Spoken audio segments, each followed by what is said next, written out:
Iran ഇന്ത്യയുടെ സൈഡാണോ പാകിസ്ഥാന്റെ സൈഡാണോ എന്ന് സ്വാഭാവികമായും ഇക്കഴിഞ്ഞ ഇസ്രായേൽ ഇറാൻ സംഘർഷത്തിൽ ചിലർക്കെങ്കിലും ഒരു സംശയം ഉണ്ടായിട്ടുണ്ടാകും. ഇറാൻ എന്നും ഇന്ത്യയുടെ കൂടെ നിന്ന രാജ്യമാണ്, ഇന്ത്യയുമായി സൗഹൃദമുള്ള രാജ്യമാണ് എന്നൊക്കെ പലരും അവകാശപ്പെടുന്നുണ്ട്. എന്നാൽ സംഗതി സത്യമല്ല. ഇറാൻ ഇന്ത്യയുടെ തന്ത്രപരമായ ഒരു പങ്കാളിയായിരിക്കാം. അത് ഒരു വ്യാപാര ബന്ധങ്ങളുമായി ബന്ധപ്പെട്ട ഒരു സഹവർത്തിത്വം ഇന്ത്യക്കും ഇറാനും തമ്മിൽ പണ്ട് കാലം മുതലേ ഉണ്ടായിരുന്നു. എന്നാൽ അടിസ്ഥാനപരമായി കാശ്മീർ വിഷയത്തിൽ ഉൾപ്പെടെ എന്തിന് 1971 ഉൾപ്പെടെയുള്ള ഇന്ത്യ പാകിസ്ഥാൻ യുദ്ധത്തിലെല്ലാം തന്നെ ഇറാൻ പാകിസ്ഥാനെ നല്ല രീതിയിൽ സപ്പോർട്ട് ചെയ്തൊരു രാജ്യമാണ്. അതറിയണമെങ്കിൽ അതിൻ്റെ ചരിത്ര വശങ്ങളിലേക്ക് പോകണം. 10 ദിവസത്തിനുള്ളിൽ അന്ന് പാകിസ്ഥാൻ പൂർണ്ണമായും ഇന്ത്യൻ സൈന്യത്താൽ നശിപ്പിക്കപ്പെടുമായിരുന്നു. ഇന്ത്യക്കെതിരായ യുദ്ധത്തിൽ അമേരിക്ക ഇറാന്റെയും ചൈനയുടെയും സഹായം തേടി അങ്ങനെ ഒരു കാലം ഉണ്ടായിരുന്നു. 1971 ഇന്ത്യയും പാകിസ്ഥാനും തമ്മിലുള്ള യുദ്ധത്തിൽ അമേരിക്കയും ഇറാനും സഖ്യകക്ഷികളായിരുന്നു. ഒരുപക്ഷെ ഇത് നിങ്ങളെ ഞെട്ടിച്ചേക്കാം. ശരിയാണ്. ദ ഇന്ത്യൻ എക്സ്പ്രസ് റിപ്പോർട്ട് ചെയ്തതുപോലെ US സ്റ്റേറ്റ് ഡിപ്പാർട്ട്മെന്റ് രേഖകൾ സൂചിപ്പിക്കുന്നത് 1971 ഡിസംബർ 9 അന്നത്തെ ദേശീയ സുരക്ഷാ ഉപദേഷ്ടാവ് ഹെൻറി കിസംഗറുടെ അധ്യക്ഷതയിൽ ഉന്നതതല യോഗം വാഷിംഗ്ടണിൽ നടന്നു എന്നാണ്. ആ സമയത്ത് പാകിസ്ഥാനിലെ കറാച്ചി തുറമുഖത്തിന് നേരെ ഇന്ത്യ കനത്ത വ്യോമാക്രമണം നടത്തുകയായിരുന്നു. അത് പശ്ചിമ പാകിസ്ഥാനിലെ ഇന്ധനവും സുപ്രധാന വിതരണ ശൃംഖലകളെ നശിപ്പിച്ചു. അത് പാകിസ്ഥാൻ സൈന്യത്തിന്റെ പ്രകടനത്തെ സാരമായി ബാധിച്ചു. ആ യോഗത്തിൽ CIA ഡയറക്ടർ റിച്ചാർഡ് ഹെൽസ് കറാച്ചിയിലെ എണ്ണ സംഭരണ ടാങ്കുകളിൽ 12 മുതൽ 13 വരെ ആക്രമണങ്ങൾ ഇന്ത്യ നടത്തിയതായും ഇത് പാകിസ്ഥാന്റെ ഇന്ധന വിതരണത്തിന്റെ 80% നശിപ്പിച്ചതായും പാകിസ്ഥാന് 2 ആഴ്ചത്തേക്ക് മാത്രമേ ഇന്ധനം കൈവശമുള്ളൂ എന്നും അവർ പറഞ്ഞു. ടെഹ്റാനിൽ നിന്ന് ഇന്ധനം നിറയ്ക്കാൻ കഴിയുമോ അല്ലെങ്കിൽ ഇന്ധനം മാറ്റാൻ കഴിയുമോ എന്ന് കിസിംഗർ അറിയാൻ ആഗ്രഹിച്ചു. ഇറാനിൽ നിന്ന് ഇന്ധനം മാറ്റാനും ഇറാനിയൻ യുദ്ധവിമാനങ്ങളെയും പൈലറ്റുമാരെയും പാകിസ്ഥാനിലേക്ക് അയക്കാനും ഇന്ത്യയെ സൈനികമായി ഭീഷണിപ്പെടുത്തുന്നതിനായി ചൈനയെ ഇന്ത്യൻ അതിർത്തിയിലേക്ക് സൈന്യത്തെ വിന്യസിക്കാനും സാധ്യമായ പദ്ധതികളെക്കുറിച്ച് കിസിംഗറും US സർക്കാർ ഉദ്യോഗസ്ഥരും സംസാരിച്ചു. 1971 ഡിസംബർ 8 US ഉദ്യോഗസ്ഥർ ഇറാന്റെ ഷാ മുഹമ്മദ് റസ പല്ലവിയുമായി കൂടിക്കാഴ്ച നടത്തി. അന്ന് ഇറാൻ രാജഭരണമായിരുന്നു. എന്നിട്ട് അവരോട് പാകിസ്ഥാന് വേണ്ടി പിന്തുണ അഭ്യർത്ഥിച്ചു.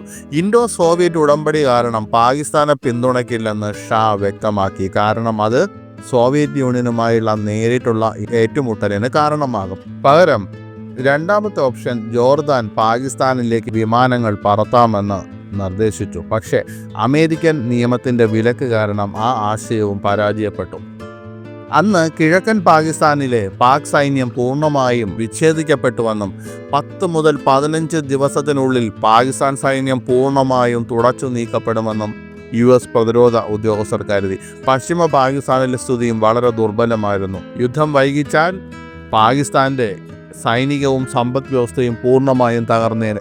ഇന്ത്യയിൽ സമ്മർദ്ദം ചെലുത്താൻ പ്രസിഡന്റ് നിക്സണും ഹെൻറി കിസിംഗറും ആദ്യം ശ്രദ്ധിച്ചത് ഇന്ത്യൻ അതിർത്തിക്ക് സമീപം സൈനികമായി എന്തെങ്കിലും ചെയ്യാൻ ചൈനക്കാരെ പ്രേരിപ്പിക്കുക എന്നതായിരുന്നു. രണ്ടാമത്തെ ഓപ്ഷൻ US നാവികസേനയുടെ 7ാം കപ്പൽപ്പടയെ ബംഗാൾ ഉൾക്കടൽ വിന്യസിക്കുക എന്നതായിരുന്നു. ചൈനീസ് സൈന്യം ഇന്ത്യൻ അതിർത്തിയിലേക്ക് നീങ്ങുന്നത് ഇന്ത്യൻ സൈനികരെ ഭയപ്പെടുത്തുമെന്ന് നിക്സൺ പോലും അഭിപ്രായപ്പെട്ടു.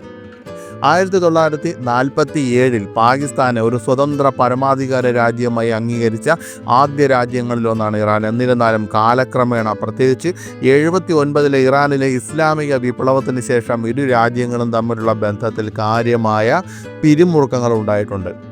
പശ്ചിമേഷ്യയിലുണ്ടായ പ്രതിസന്ധി കണക്കിലെടുക്കുമ്പോൾ പാകിസ്ഥാനും ഇറാനും തമ്മിലുള്ള സംഘർഷങ്ങൾ മേഖലയുടെ സമാധാനത്തിനും സുരക്ഷയ്ക്കും ഭീഷണിയാകും.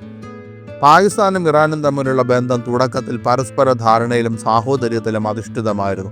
പാകിസ്ഥാനും ഇറാനും ഭൂമിശാസ്ത്രപരമായി പരസ്പരം ബന്ധപ്പെട്ടിരിക്കുന്നു. 909 കിലോമീറ്ററോളം വരുന്ന അതിർത്തി പ്രദേശങ്ങളിൽ ശക്തമായ ചരിത്രപരവും സാമൂഹിക, സാമ്പത്തിക, വംശീയ, സാംസ്കാരികമായ സമാനതകളും പങ്കിടുന്ന രാജ്യങ്ങളാണ് ഈ 2 രാജ്യങ്ങളും. 1979 മെയ് മാസത്തിൽ പ്രധാനമന്ത്രി ലിയാഖത്ത് അലി ഖാൻ ഇറാനിലേക്ക് തൻ്റെ ആദ്യ സന്ദർശനം നടത്തി. ഇറാനിലെ ഷാ 1950 മാർച്ചിൽ പാകിസ്ഥാൻ സന്ദർശിക്കുന്ന ആദ്യത്തെ വിദേശ രാഷ്ട്രത്തലവനായിരുന്നു. 1950 മെയ് മാസത്തിൽ ഇറാനുമായി പാകിസ്ഥാനുള്ള സൗഹൃദ ഉടമ്പടിയിലും ഒപ്പുവെച്ചു. 1955 ഇറാനും പാകിസ്ഥാനും ബാഗ്ദാദ് ഉടമ്പടിയിൽ അംഗങ്ങളായി. ഇത് പിന്നീട് സെൻട്രൽ ട്രീറ്റി ഓർഗനൈസേഷൻ സെൻറ്റോ എന്നറിയപ്പെട്ടു.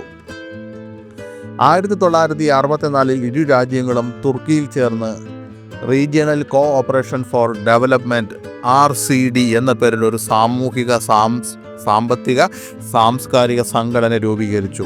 ഇറാൻ നേതാക്കൾ തങ്ങളുടെ സ്വാധീന മേഖല പാകിസ്ഥാനിലേക്ക് വ്യാപിപ്പിക്കാനും സൗദി സ്വാധീനത്തെ ചെറുക്കാനും ശ്രമിച്ചിരുന്നു. അതിനാൽ രാഷ്ട്രീയവൽക്കരിക്കപ്പെട്ട നിരവധി പാകിസ്ഥാൻ ഷിയ വിഭാഗം മുസ്ലിങ്ങൾക്കിടയിൽ ഇറാനിയൻ അനുകൂല നിലപാട് വ്യാപകമായി. പല പാകിസ്ഥാൻ ഷിയ വെബ്സൈറ്റുകളും പുസ്തകങ്ങളും ഖമേനി ഭരണകൂടത്തെ അനുകൂലിക്കുന്ന രചനകളാൽ നിറഞ്ഞിരിക്കുന്നു. 1980-കൾ മുതൽ പാകിസ്ഥാൻ വീണ്ടും അമേരിക്കയുമായി അടുത്ത ബന്ധം സ്ഥാപിച്ചു. ഇമ്രാൻഖാൻ്റെ PTA അധികാരം ഏറ്റെടുക്കുന്നതുവരെ പതിറ്റാണ്ടുകളായി അത് പ്രാധാന്യത്തോടെ നിലനിർത്തി. കാശ്മീർ വിഷയത്തിൽ പാകിസ്ഥാൻ്റെ നിലപാടിനെ ഇറാൻ പരസ്യമായി പിന്തുണച്ചു. 1965 ഇന്ത്യ പാകിസ്ഥാൻ യുദ്ധത്തിൽ ബോംബർ വിമാനങ്ങൾ ഉപയോഗിച്ച് പാകിസ്ഥാന് മാനുഷിക സഹായം അയച്ചിരുന്നു. 1971 യുദ്ധത്തിൽ പോലും പാകിസ്ഥാന് ഇറാനിൽ നിന്ന് പൂർണ്ണ സൈനിക നയതന്ത്ര പിന്തുണ ലഭിച്ചു. 71 യുദ്ധത്തിന് ശേഷം പൊട്ടിപ്പുറപ്പെട്ട ബലൂജ് കലാപത്തെ അടിച്ചമർത്തുന്നതിൽ പാകിസ്ഥാനെ ഇറാൻ പിന്തുണച്ചതായും റിപ്പോർട്ടുണ്ട്. ഇറാനിയൻ ആണവ പദ്ധതി വികസിപ്പിക്കുന്നതിൽ പാകിസ്ഥാൻ ആണവ ശാസ്ത്രജ്ഞർ നൽകിയ പിന്തുണയും ഏവർക്കും അറിയാവുന്നതാണ്. എന്നിരുന്നാലും 79 ഇറാനിലെ ഇസ്ലാമിക വിപ്ലവത്തിന് ശേഷം ബന്ധങ്ങൾ വഷളാകാൻ തുടങ്ങി. സോവിയറ്റ് ഇടപെടലിനെതിരെ ജിഹാദികളെ പരിശീലിപ്പിക്കുന്നതിൽ പാകിസ്ഥാൻ അമേരിക്കയും സൗദി അറേബ്യയും വളരെയധികം ആശ്രയിച്ചു.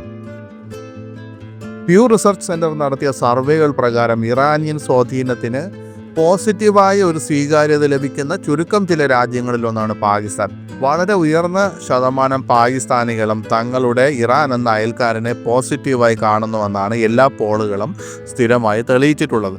ഇറാനിയൻ പരമോന്നത നേതാവ് ആയത്തുള്ള ഖമേനി പാകിസ്ഥാൻ ഉൾപ്പെടെ എല്ലാ മുസ്ലിം രാഷ്ട്രങ്ങളുടെയും സഹായത്തിനും പരസ്പര സഹകരണത്തിനും ആഹ്വാനം ചെയ്തിട്ടുണ്ട്. ബെൽറ്റ് ആൻഡ് റോഡ് പദ്ധതിയുടെ ഭാഗമായി ചൈന പാകിസ്ഥാൻ സാമ്പത്തിക ഇടനാഴിയിൽ ചേരാൻ ഇറാൻ താൽപ്പര്യം പ്രകടിപ്പിച്ചിട്ടുണ്ട്.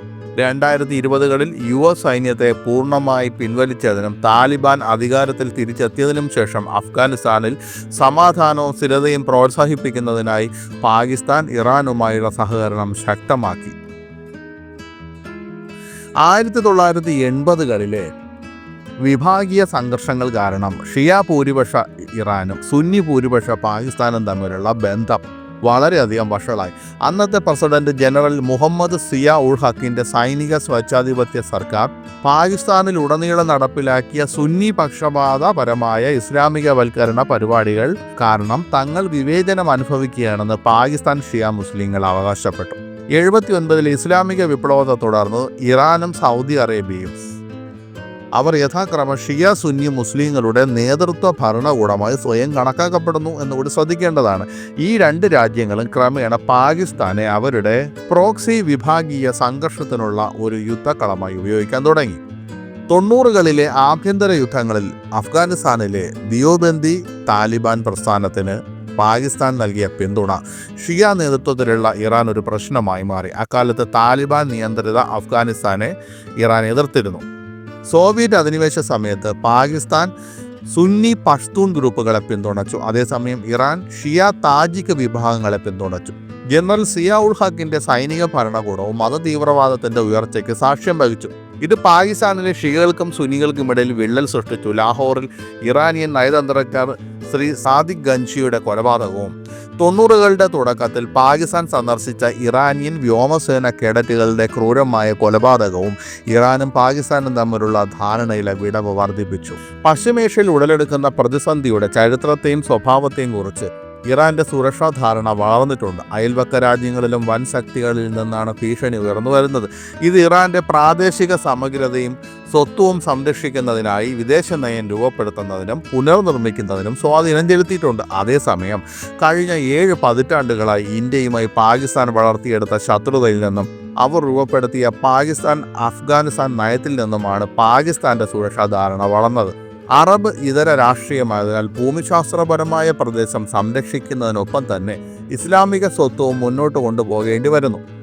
പാകിസ്ഥാൻ താലിബാനെ പിന്തുണച്ചിട്ടുണ്ട്, ഇപ്പോഴും തുടരുന്നു. മറുവശത്ത് അഹമ്മദ് ഷാ മസൂദിന്റെ നേതൃത്വത്തിൽ വടക്കൻ സഖ്യത്തെ ഇറാൻ പിന്തുണച്ചിരുന്നു. താലിബാനെ പുറത്താക്കിയതിനു ശേഷം വന്ന പ്രസിഡന്റ് ഖാനിയുടെയും മുൻ പ്രസിഡന്റ് കർസായിയുടെയും നേതൃത്വത്തിലുള്ള അഫ്ഗാനിസ്ഥാൻ സർക്കാരിനെയും അവർ പിന്തുണച്ചു. പിന്നെയും വന്ന താലിബാനോടും അതേ പിന്തുണ തുടർന്നു. ഇറാനും പാകിസ്ഥാനും തമ്മിലുള്ള മറ്റൊരു പ്രധാന അസ്വസ്ഥത ഇറാനിലെ ബലൂചിസ്ഥാൻ പ്രവിശ്യയും പാകിസ്ഥാനിലെ ബലൂചിസ്ഥാൻ പ്രവിശ്യയുമാണ്.